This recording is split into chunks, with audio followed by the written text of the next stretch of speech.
ഇടയ്ക്കൊരു സംഭവം ഉണ്ടായി. എൻ്റെ വളരെ പെറ്റായിട്ട് നിൽക്കുന്ന ഒരു ടീച്ചറുണ്ട് എനിക്ക്, കലാമണ്ഡലത്തിൽ പഠിച്ചു തന്നെയാണ്. ചേച്ചി ഞാൻ ഇന്നയിടത്ത് ജഡ്ജാണ് കേട്ടോ എന്ന് പറഞ്ഞു എന്നോട്.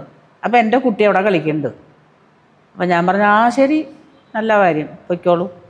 പക്ഷെ ഞാൻ എൻ്റെ കുട്ടിക്ക് കൊടുക്കണമെന്ന് പറഞ്ഞില്ല എന്ന് മാത്രമല്ല, ഈ കളിക്കുന്ന കുട്ടിയോടെ ഞാൻ പറയാൻ പോയില്ല. കുട്ടിയപ്പോൾ എന്താവും? കുട്ടി അങ്ങ് തലേ കയറും. ആ എല്ലാ ടീച്ചർ സെറ്റാക്കി വെച്ചിട്ടുണ്ട്, ഇനി കളിച്ചാൽ മതി. അങ്ങനെ വേണ്ട, കളിച്ച് മേടിക്ക്. മനസ്സിലായില്ലേ? അങ്ങനെ വേണം. കുട്ടികൾ അമ്മമാരും ടീച്ചർമാരും എന്താ പറയുക, നീ കളിച്ചോ, ധൈര്യമായിട്ട് കളിച്ചോ, അതൊക്കെ അമ്മ റെഡി ആക്കിയിട്ടുണ്ടെന്നാണ് പറഞ്ഞിട്ട് കൊണ്ടുപോകുന്നേ. ഇതൊന്നും അങ്ങ് മോളിടൂല്ല ദവ്യേ. 4 ചുറ്റും കെട്ടി വരുമ്പോഴത്തേക്ക് ഇടിഞ്ഞു പൊളിഞ്ഞ് താഴെ അങ്ങ് വീഴും. അങ്ങനെ എത്രയോ കുട്ടികളുണ്ടായിട്ടുണ്ടറിയോ? ഈ ശരിയല്ലാത്ത വഴി കൂടെ പോകാനുള്ളൊരു തൊഴിലല്ല ഇത്, ഈശ്വരാധീനമുള്ളൊരു തൊഴിലാണ് ആർട്ട്. എന്തും എത്ര നന്നായിട്ട് പാടുന്നവന് ഒരു മുള്ളു കൊണ്ടാൽ പോരാ, തീർന്നില്ലേ പാട്ട്?